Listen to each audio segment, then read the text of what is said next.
I've decided head back up to Simonside. I've actually come down from like Rothbury, going back up to the Simonside Hills, which I've been to a bunch of times.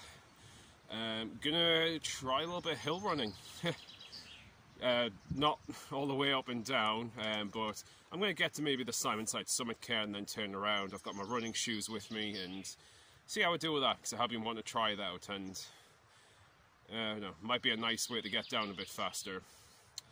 So I'm doing that today instead of going to the Cheviot, and tomorrow, at least my plan, I'll have to check a bit later, is to go camping at one of the local camping sites, so I actually can test out the equipment like the Cheviot 2 tent and the sleeping bag.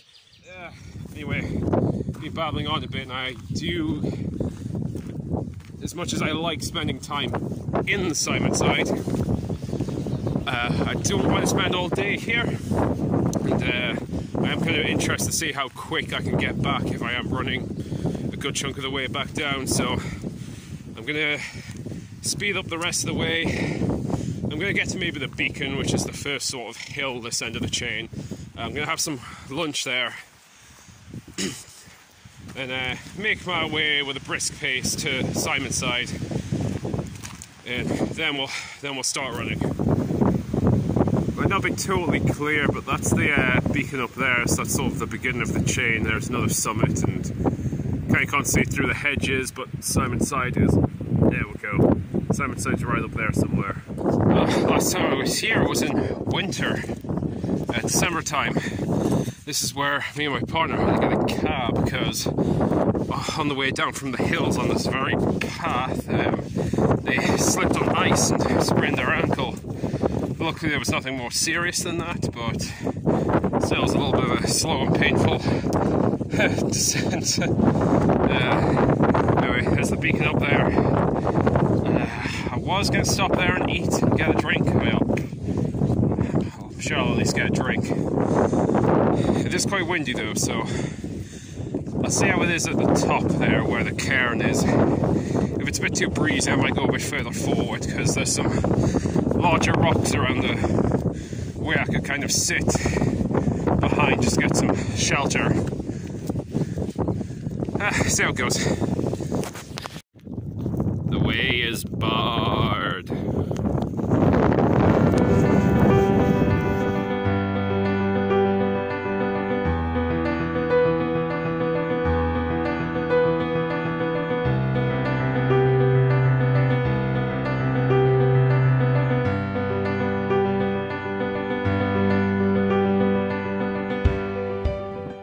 I'm at the beacon here, so I thought I'd take a break. The little pile of rocks is a pretty nice shelter from the wind. I can actually hear myself, and it's not too breezy in here at all. Just give you an idea of the place.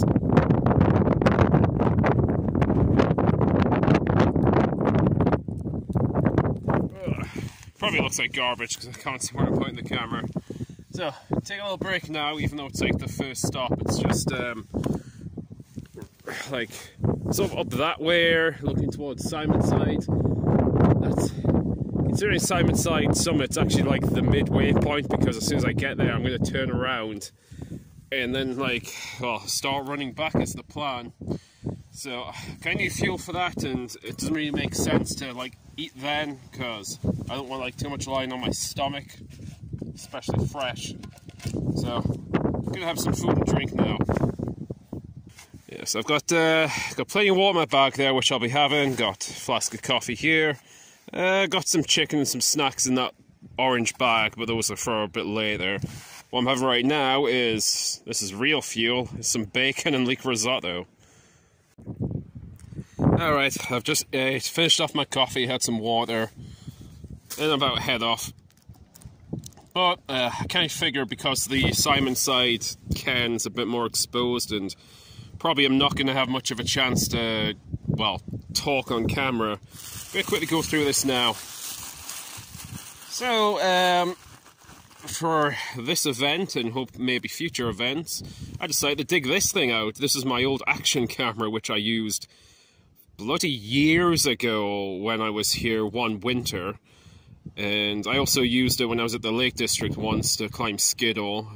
it's got a bit of a like weird fisheye effect.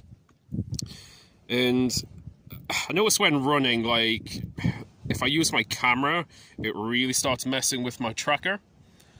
And just to kind of avoid that, I've decided just to, if I'm going to record anything, it's going to be on here.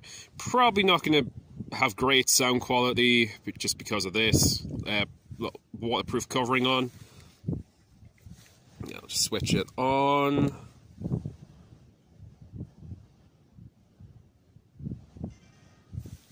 Yeah, just putting it on here. Yeah, but hey, might get some at least interesting looking footage. Kind of a test to see how these things work, to be honest. Yeah. Anyway, I'm going to start carrying this around. This might be the last you hear of me until I get back down.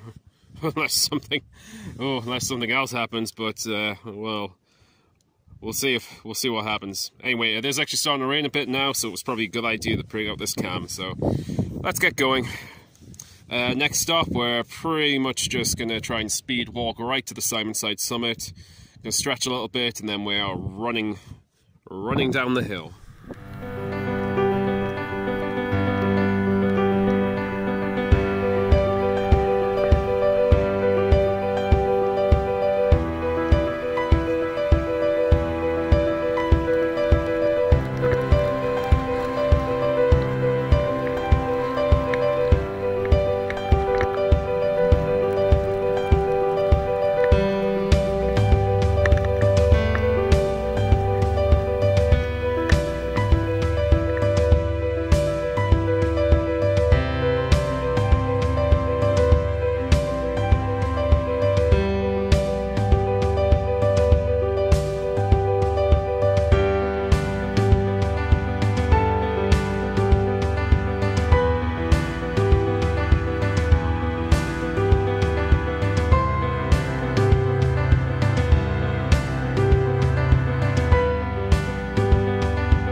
Alright, future Drew here, so just narrating over, because as I discovered after looking back on this, that could barely pick up any sound at all.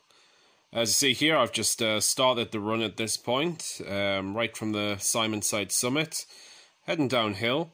I'm showing you a very edited version of this trip, because the full video itself, spoilers, took nearly an hour to get from the top all the way down. Now, a good chunk of the route, considering it's a hill run, actually isn't that bad. As you'll see in the little video clips and like pictures I may have taken other videos, apart from little sections like this, where it does kind of go up and down a little bit through these little rock steps, a good chunk of the Simonside Hills are like really relatively flat over the top, so it isn't too bad. Even so, I was wearing the complete wrong jacket for, like, what I was doing here.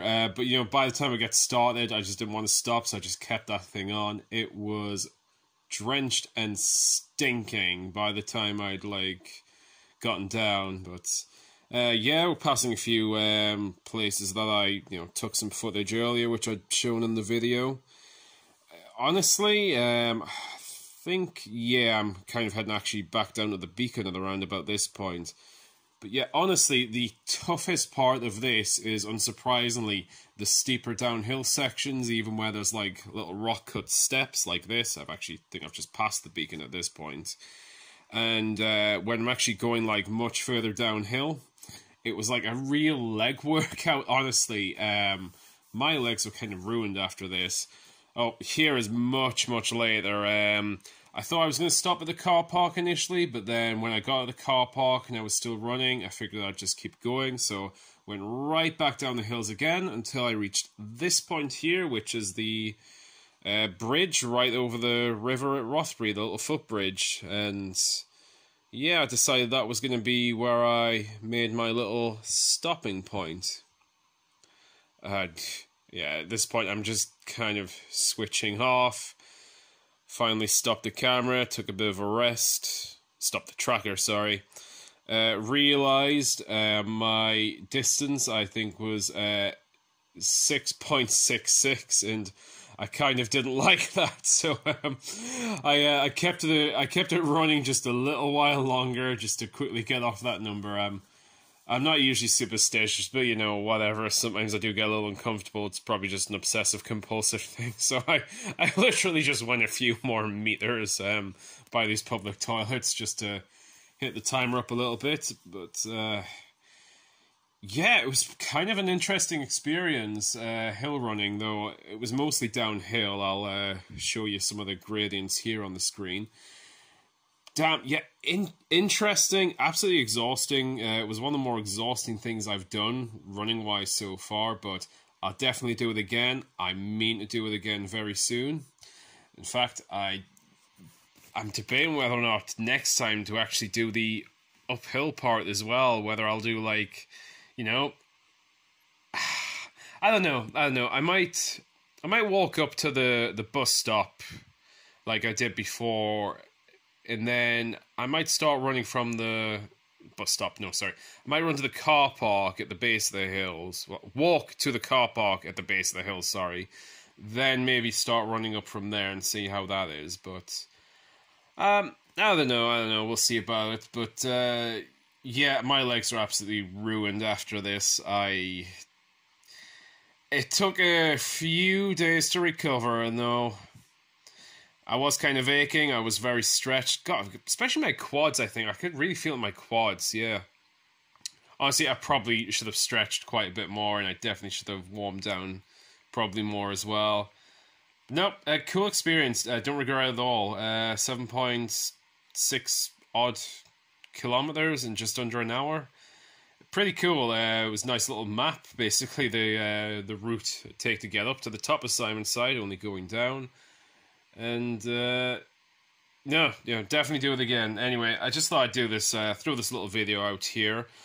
I'm gonna do maybe a quick other video. I might just stitch onto a little bit to the credits here, but I'm gonna do a separate video as well of just the entire route sped up, like without edits and without cuts.